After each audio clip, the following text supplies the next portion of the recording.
මේවා ඉතින් ජීවිතේටත් වැදගත්. හරිද?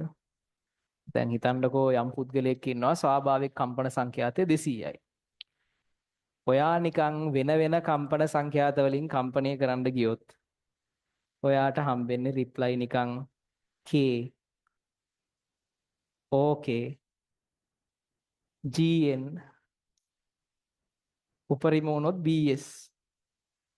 ඔය තමයි හම්බෙන්නේ. ඊට වඩා වැඩි වෙනුත් එච්චරයි.